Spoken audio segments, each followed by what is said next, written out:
It is a What If Wednesday here on Locked On Nationals, and today's big what if question is, what if Patrick Corbin panned out with the Washington Nationals?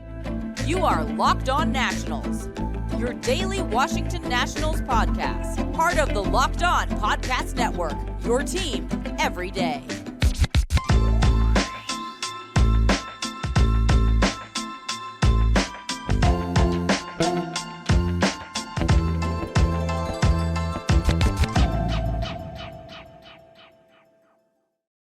And today's episode is brought to you by FanDuel. Download FanDuel and make every moment more right now. New customers can get $150 in bonus bets with any winning $5 moneyline bet. That's $150 if your team wins. Visit FanDuel.com/lockedon to get started. And thank you guys for making Locked On Nationals your first listen every single day, as we are free and available wherever you get your podcast. And of course, I'm your host, Ryan Clary. You can catch me over on Twitter at RyanClary11, and as well as the show page at LO_Nationals for all your latest Nationals news and notes. As yesterday, we talked a lot about Theo Epstein and the rumor, not the rumor, but the prediction that former GM Jim Bowden made for potentially national sale. I thought that was a fun episode. Make sure to check that out wherever you get your pods. But later on in today's show, Mike Elias, the GM of the Baltimore Orioles, made some eye-popping comments about Brad Ciolek, who is the new amateur scouting director here in Washington, D.C., someone who will probably be likely running the draft as he did in Baltimore here, except a little bit more responsibilities, you could say. We're going to discuss those comments a little bit later on. Also, is it a little too soon to give up on Luis Garcia? Because I am about ready to wave my white flag when it comes to him. I'm about ready to call it quits when it comes to Luis Garcia as the second baseman of the future. But how sure are we that it may be just simply too soon? We'll discuss that later on. And then, of course, it is a What If Wednesday. What if Patrick Corbin panned out with the Washington Nationals? And let's get it started answering that question here, because I think this was actually a really interesting one when it comes to Patrick Corbin. Back in 2019, signing that 6-year, $140 million deal, $23.33 million AAV, whatever you want to say about it. At that moment in time, people were happy. You were on the verge of losing Bryce Harper. You kind of needed to make some splash move, and we all knew we needed a little bit more starting pitching after the way that 2018 ended. So Patrick Corbin comes in 2019. We all know what happens. Game 7 winner, really good that year. Finished 11th in the Cy Young voting after finished 5th in the NL the year prior with the Arizona Diamondbacks. And really, ever since 2019, let's call it as it is. It's been a complete disaster. It has not panned out. You cannot make that argument at this moment that would pan out. But going forward, though, what if Patrick Corbin panned out? Because if you look at the 2020 Nats in particular, and again, that was only 60 some odd games, but that team was still loaded. That team still had Howie Kendrick. It still had Ryan Zimmerman. It had Steven Strasburg, Max Scherzer, all the guys there besides Anthony Rendon. He was really the only guy who was gone, you could say. Other than that, that 2019 team was still intact. It was still there. You still had Kevin Long as your hitting coach. You still had all the right pieces, at least what we thought. We had all the right pieces there. But we all know 2020, a little bit of a disaster. Juan Soto missed the first 2 weeks of the season, as well as a few more other COVID stints for other key players as well. Then in 2021, you look at that team. It started off hot. At one point, we were 2.5 games back from the NL East. I believe 2.5 games back, and I think we were in the wild card picture at one point of that season as well. And we all know it all came crashing down to earth with that big, really just blow up of the game when it came to Max Scherzer in San Diego in June of that year. That was kind of the downfall of that Nats team. But if you were to get a consistent Patrick Corbin over the course of those few years, you're looking at Steven Strasburg, who, yeah, he wasn't healthy, but at that moment in time, we were still thinking he was going to come back healthy. He was going to come back and make a difference. After all, we just signed him to be one of the highest paid pitchers in all of baseball. You expected Steven Strasburg to come back. You expected Patrick Corbin to be his 2019 self at that moment in time.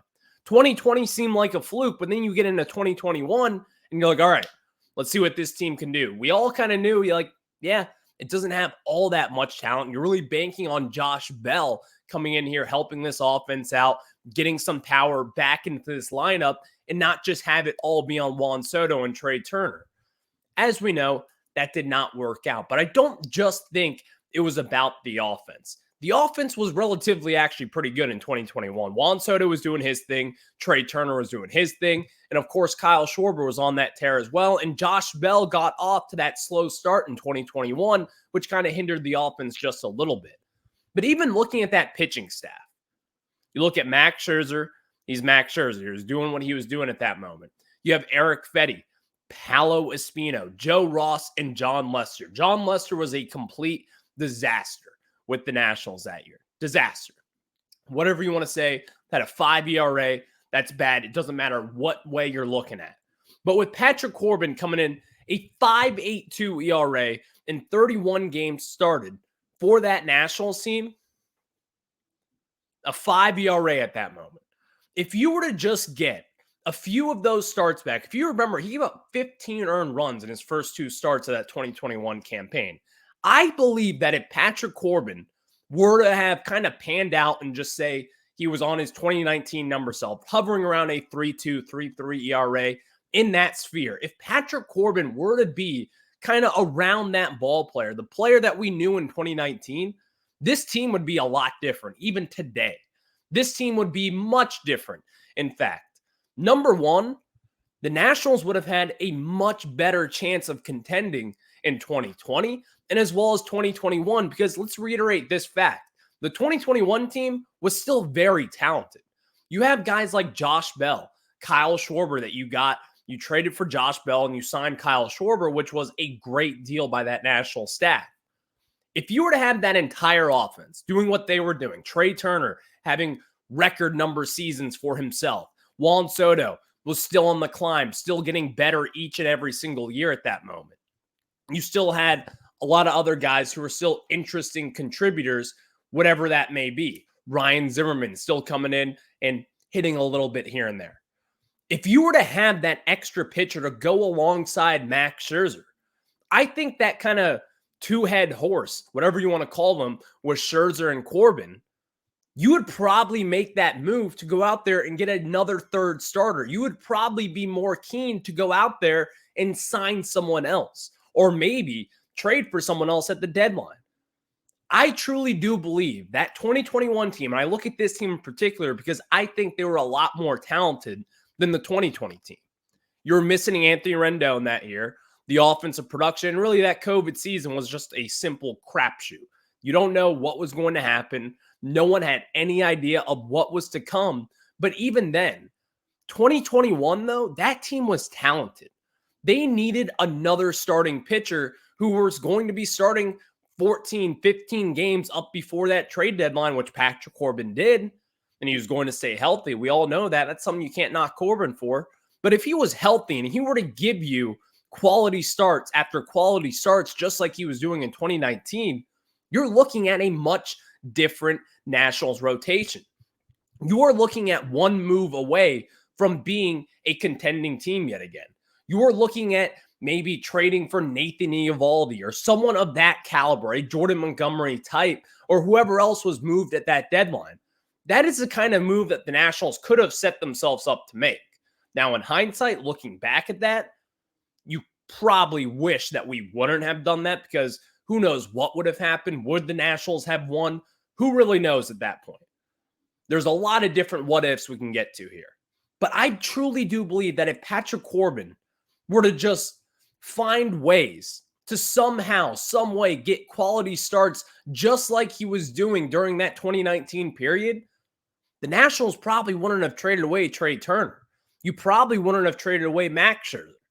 And even at that point, let's say he does go well and the Nationals still just aren't doing well, because the bullpen also was kind of a disaster during that 2021 reign. But going and looking back at that team, if you were to just have one more starting pitcher really pan out, maybe it's Eric Fetty, but I'm looking at Patrick Corbin here because he was the guy after 2020. He had a rough little season there, only a handful of starts in the 60 games that the Nationals played.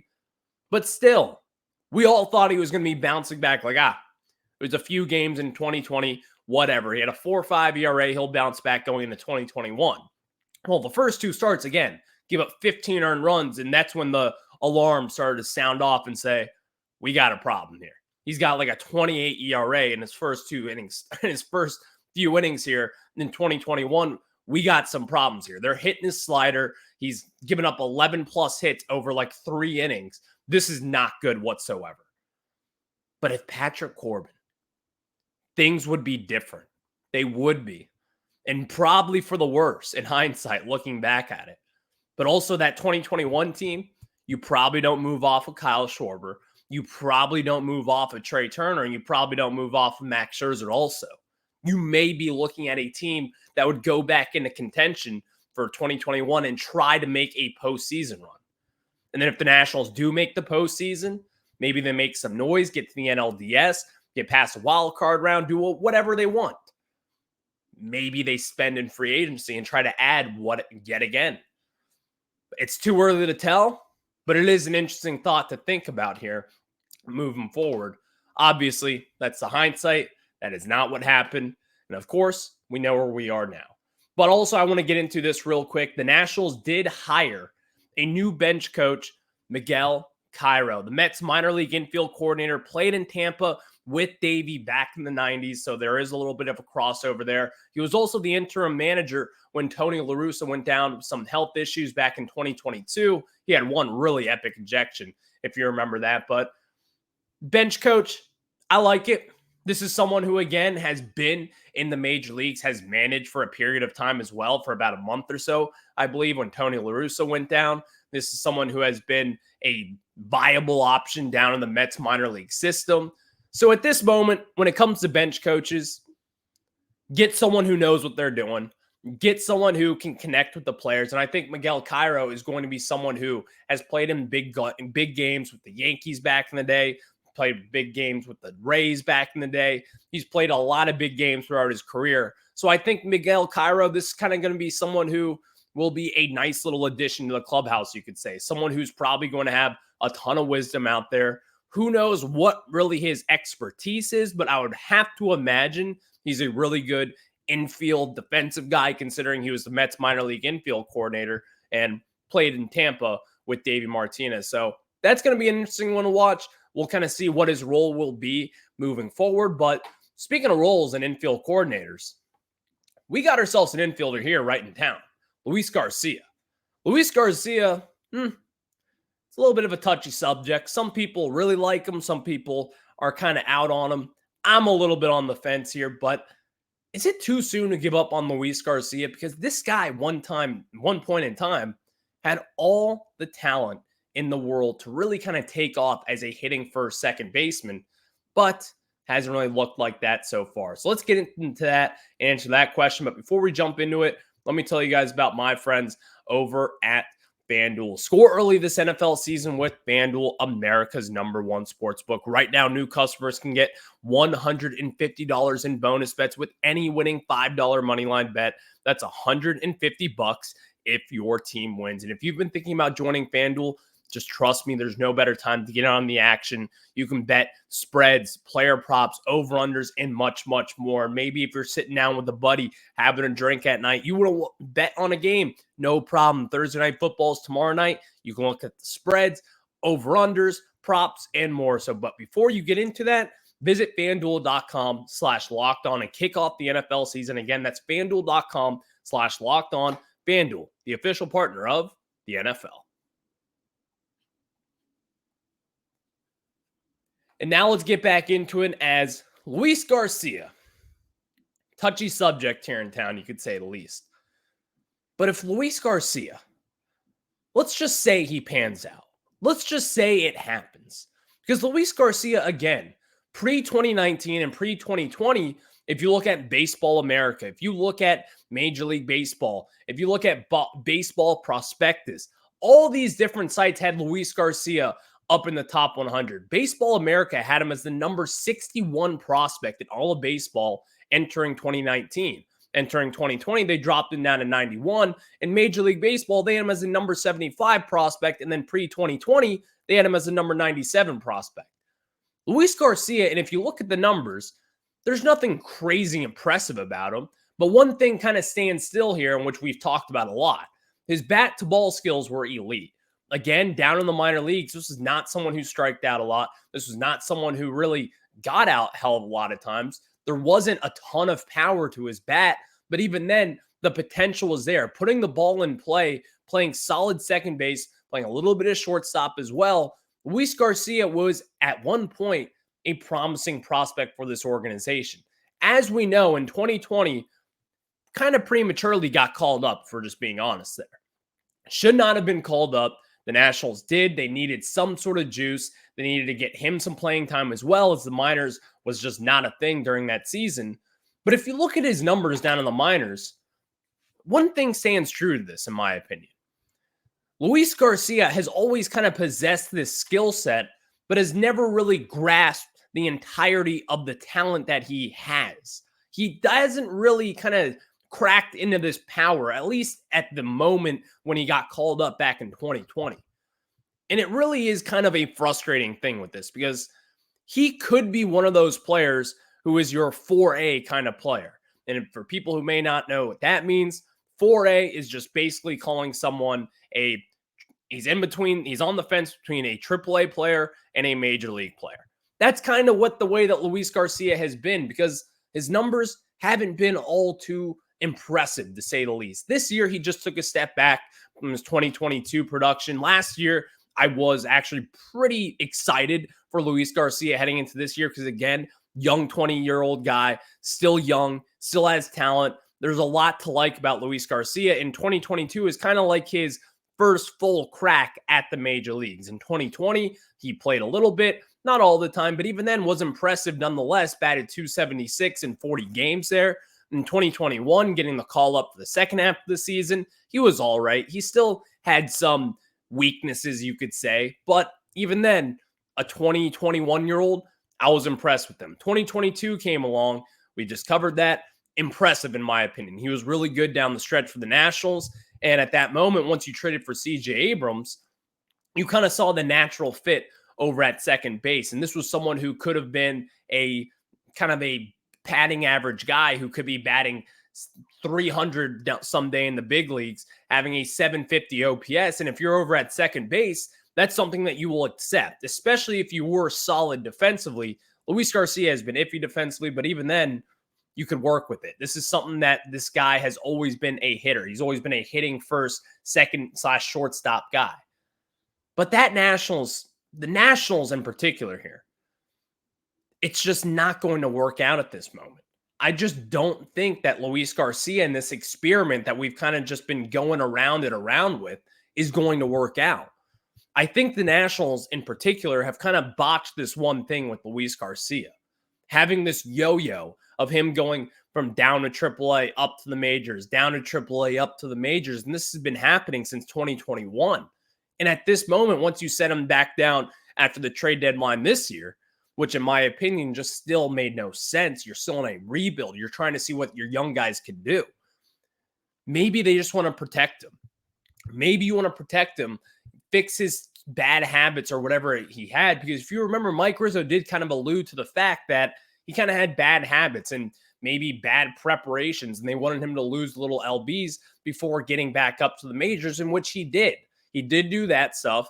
But even then, it still just kind of raises the question of, if the Nationals at this moment in time don't necessarily believe him, in which if they're sending him back down to AAA, I think they're kind of telling you what they think of him. It doesn't mean that they're out on him. You've seen teams do this all the time. Jared Kelenic, back with the Seattle Mariners, they did the same thing. He had a pretty good season this year as well, took a little bit of a step up. But the Nationals, in this aspect of it, I think they handled this wrong. Because in 2022, when you're in that rebuild, in which we all knew it was a rebuild to begin the season, there was no chance of that team competing. Why not have Luis Garcia up playing every single day in the major leagues? Why not have him learn on the fly up in the majors? Now, some players, they may not want that. Some organizations may not want that. But we've seen the Nationals in particular do this with multiple guys. You've called up big prospects before, like Juan Soto, at the age of 19 years old, kind of have them develop up in the majors. I'm not saying Luis Garcia is going to be that. No one ever expected that with Garcia. That was never the expectation for him. Juan Soto was just a different cat. But I don't like the way that the Nationals have handled this. And going forward, I do think this is a lesson in which Mike Rizzo and the front office can learn from. If you're going to have someone who is a promising prospect the way that Luis Garcia was, in which, by the way that the Nationals were very high on him, and again, they were high on him because you could tell when he's only 20 years old up in the majors in 2020, that's when he kind of tells you, like, hey, they like this guy a lot. That tells you everything they need to know about him. So at that moment, I knew this is going to be someone who could be a big impact player down the road. But I truly do believe that the Nationals and the way that they have handled this over the last few years has kind of hindered his progression. And maybe, and who knows this, no one knows this, but I'd probably imagine it probably hindered his confidence as well. Going back down to AAA, coming back up to the majors, starting the year in AAA again, going back up to the majors. He's never been asked to date them besides in 2023. That's when he started the majors up in the big leagues. You probably should have done this back in 2022 when you have your second baseman being God knows what last year. I mean, it just wasn't a good Cesar Hernandez. Wow. No one wanted to see that. We knew what that experiment was going to be like. It was not a good one. It was not a fun one. And you have this guy, Luis Garcia, who is a promising prospect and who, by the way, killed the ball down in the minor leagues the year before that. In 2021 in Rochester, he killed the baseball. He had, in 37 games, he batted .303, a .371 OBP, and a .599 slug that was a .970 OPS just in that year. 13 home runs in those 37 games as well. He was killing the baseball. Killing it. Yet we're doing the yo-yo. You're going up and down. AAA to majors. That's just my baseball philosophy, the way that I think. I just don't think it's a smart way to kind of go about business with the Washington Nationals. So ultimately, to answer this question, is it too soon to give up on Luis Garcia completely? It's too soon, but he's not going to be that major impact player that we all were kind of hoping and wishing that he could turn out to be this year. I think that ship has sailed. Could he be a passable second baseman so it could be a building block for the future? Sure. Is he going to be a huge, massive difference maker defensively and as well as offensively? Probably not at this moment, especially on the defensive side of things. But I also think it's not just on Luis Garcia. It's kind of the way that the Nationals have handled this over the last few years. So, again, to wrap this up, make it in full circle, the Nationals, they kind of botched this one, in my opinion. One of those things where they're going to have to take it, but it sucks. You live to see another day. Am I right, Luis Garcia? Thank you guys for making Locked On Nationals your first listen every single day, as we are free and available wherever you get your podcast. And next, I do want to talk about Mike Elias, the GM and the executive of the year of the season 2023. He spoke about his former running mate, Brad Ciolek, who is now with the Washington Nationals.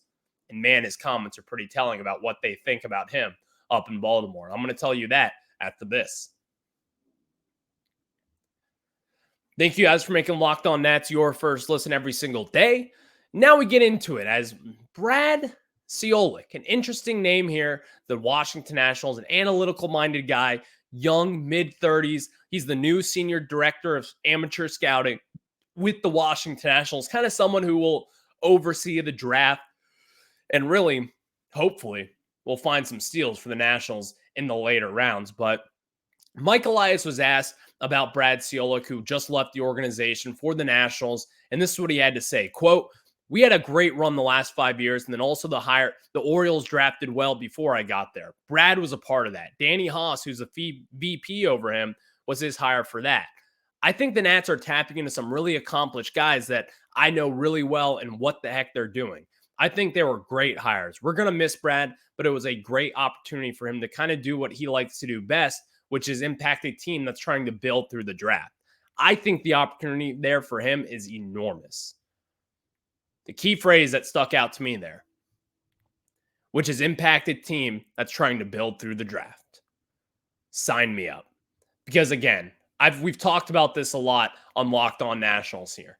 I want to build this through the draft. This is the way that the Nationals had their decade of dominance in the 2010s, was getting good draft prospects, getting guys like Ian Desmond in the later rounds, getting guys like Jordan Zimmerman not in the first round, getting all these different guys, getting Danny Espinosa, whatever it may be, building a nice little core of guys inside the draft, obviously having the number one pick, getting Steven Strasburg and getting Bryce Harper to be the faces of the organization, having Ryan Zimmerman be already the face and Mr. National of that Nationals team back then. But even then, music to my ears hearing that. Brad Ciolek, again, is someone who has been well thought of as to be an analytical minded guy. And for those who know, this Nationals team has not been a very analytical savvy organization for quite some time. It's just never been that way under Mike Rizzo. It may not be the way that he thinks, but I think that's going to be a turn going forward. I think this is going to be something which Brad Ciolek and Danny Haas, who is also from the Baltimore Orioles, worked for the Arizona Diamondbacks previously here the last year. That is going to be something that I think will be turning. I think this is going to be kind of a shift in maybe philosophies as far as our front office goes. Mike Rizzo knows that he's kind of under the gun right now. He needs to get this team on the right path. And by the way, I truly do think he is at this moment in time. I believe in Mike Rizzo. I've always been a Mike Rizzo guy. But even then, I can still knock him and say, I want to see a little bit more analytical thinking. So I think someone like Brad Ciolek, who is coming from the Baltimore Orioles, a team that is really known for analytics and getting that extra edge of a team that may not be spending at the top half of baseball. The Nationals at this moment, they're not a team that's spending in the top half of baseball. So the teams that are not going to be spending like that, then you better have your analytics in check. You better be hitting on draft picks and spending in the draft. You better be taking your kind of big swings in the middle rounds of the draft. Try to sign high school talent who may not be all the way in on their college team and try to pry them away to sign a major league contract. You have to be that savvy, kind of analytical minded thinker and have that extra edge, because the edge that the Dodgers and the Yankees have and the Mets at this moment, the edge that they have is that they can spend. They can go out and sign Max Scherzer and then trade him away and eat a ton of the money off the contract. They can do all that stuff and get a big prospect in return like they did this last deadline. But the Nationals, they don't have that capabilities at this moment. They don't have those capabilities to go out there and spend on a fourth starting pitcher who's going to be a legit big-time starter for this team going forward, who will start in Game 4 of the World Series for this team. They don't have those capabilities at this moment. So if you don't have those capabilities, you're either going to have to trade for them, which you're not going to be giving up prospects to trade for anyone, or you're going to have to draft and or develop them on your own. Be smart with the international signing pool money, be smart in the draft, and just find ways to create different edges of this organization and get them right on the track that they need to be again. Because again, this Nationals team, this rebuild, the way that it's been going, it's been a swimming rebuild, in my opinion. It's going swimmingly, you could say. It's been positive. There's a lot of good to like from it. Yeah, you did have to say bye to Max Scherzer, Trey Turner, Juan Soto, all the big name guys that, mean something to Nationals fans. But it still was the right decision moving forward if we want to see competitive baseball again.